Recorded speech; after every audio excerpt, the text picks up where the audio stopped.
Je m'appelle Benoît Rosin. Je suis originaire du Jura. Après avoir vécu de longues années dans le sud de la France, je réside en Suisse. Je suis remonté près de mon pays d'origine. Et là, au bout de 4 ans d'installation, enfin 3 ans d'installation, on découvre un cancer du pancréas le 3 mai 2015 qui avait toute l'apparence d'une jaunisse, d'une belle jaunisse. Ma fille de 14 ans qui me dit « Oh papa, t'es tout jaune ». Oui, d'accord. C'est parti de là. Le mardi, parce que ça va assez vite les examens en Suisse, le scan, l'IRM, 48 heures après. Enfin, le mardi, on savait ce que c'était. Le lundi soir, on savait ce que c'était. Le mardi, c'était confirmé par les images. Et je crois qu'à la fin de la semaine, on avait déjà rencontré le chirurgien au CHUV à Lausanne pour opération, enfin diagnostic et opération. Je faisais partie des gens opérables et guérissables, entre guillemets. Donc il y avait de grandes chances de survie à plus de 6 mois, à plus d'1 an. Et encore, on parle de rémission, on ne parle pas de guérison dans ce genre de maladie. Et puis avec mon épouse, nous étions déjà prêts à explorer d'autres pistes, plus simples, plus naturelles. Et notamment, nous avons pris contact avec Laurent Schwartz. Et ce contact a eu lieu à la fin du mois de mai. Je crois qu'à l'époque, c'était 8 jours avant Pentecôte, ou je crois que Pentecôte était fin mai. Et ça s'est trouvé là. Et j'ai pris ma décision de ne pas me faire opérer et de suivre le protocole de Laurent, on va dire le jour de Pentecôte. C'est une coïncidence, mais j'ai trouvé la paix ce jour-là après avoir pris ma décision. J'ai su ce que c'était que de prendre une décision juste, paisible. Moi j'étais bien, les autres l'étaient beaucoup moins en me regardant. Mais moi j'étais bien. Et mon épouse aussi, c'était ses 50 ans, donc nous étions habillés de blanc, donc ça a été notre fête. Dans des circonstances qu'on peut dire particulières, mais ça a été une vraie fête. Voilà. Et je dis bien parce que j'avais pris ma décision. La décision, ce qui en motivait, c'était mes enfants. J'ai préféré rester debout jusqu'au bout, même si ça tournait mal, même si rien n'était assuré, que de me retrouver plié en deux avec une cicatrice et des heures d'opération et à se tenir le ventre le reste de sa vie. Parce que c'est à peu près ça qui nous attend quand on se fait opérer du pancréas. Voilà, c'est une opération lourde dont on survit déjà, enfin il y a des pourcentages, voilà. On vous parle beaucoup de pourcentages. J'ai choisi une voie plus naturelle parce que cette maladie, quelque part, elle m'est venue naturellement et ça me semblait plus logique de la traiter naturellement. Et avec aussi un paramètre important dans ma logique, c'est qu'il y a un examen qui s'appelle un PET scan. Ça m'a beaucoup interpellé parce qu'on injecte du sucre radioactif pour détecter toutes les cellules cancéreuses qu'on peut avoir dans le corps, qu'on appelle métastases. Et on sait qu'elles se nourrissent de sucre. Ça fait 80 ans qu'on sait qu'elles se nourrissent de sucre. Ça fait 80 ans qu'on fait cette analyse, ce diagnostic. Et il n'y en a pas un qui aurait eu l'idée de supprimer le sucre pour éviter de nourrir ces cellules. Donc ça s'est accompagné, bien sûr, du régime cétogène, très naturellement. Et pour moi, oui, très naturellement, ça me semble naturel. Donc d'un côté, on ne nourrit plus la cellule, il reste à empêcher qu'elle se fabrique. Et empêcher qu'elle se fabrique, le régime cétogène irait presque à l'encontre puisqu'il favorise un milieu acide, donc la multiplication des cellules. Et on sait que le cancer, c'est une multiplication anarchique des cellules, débridée, c'est-à-dire la vitesse de multiplication est très importante. Et ça se règle par un produit, toutes nos grands-mères, si elles m'écoutent, vont éclater de rire, qui s'appelle le bicarbonate de soude.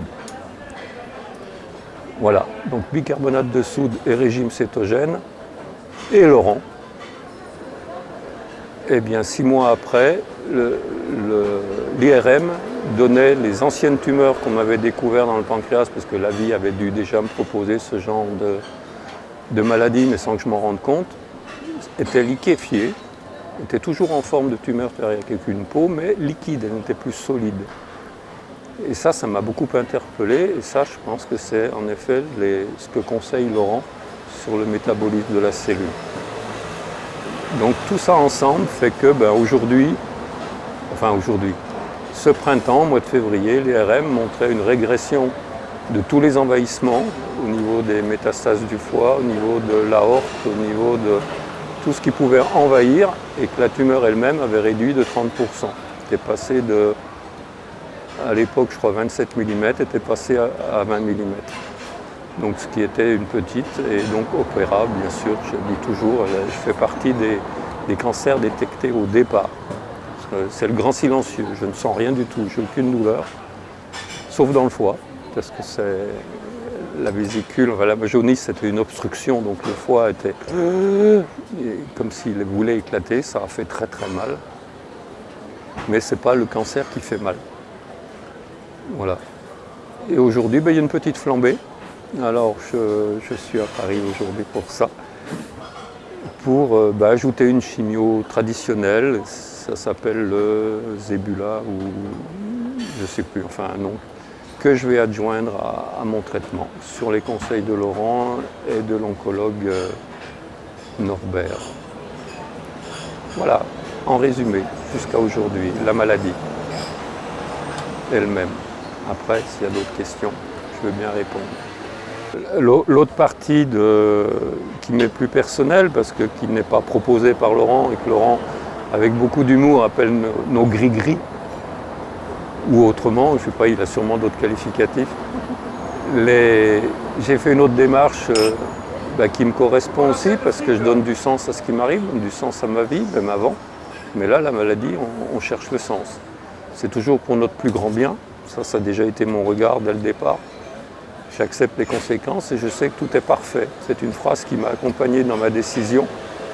Dit, quel que soit ce qui va arriver, je sais que tout est pour le mieux, et pour moi, et pour ma famille. Si je n'étais pas convaincu de ça, je n'aurais pas pris la décision de suivre le traitement de Laurent. C'est-à-dire à la fois de discerner l'opportunité de ce qui se présente,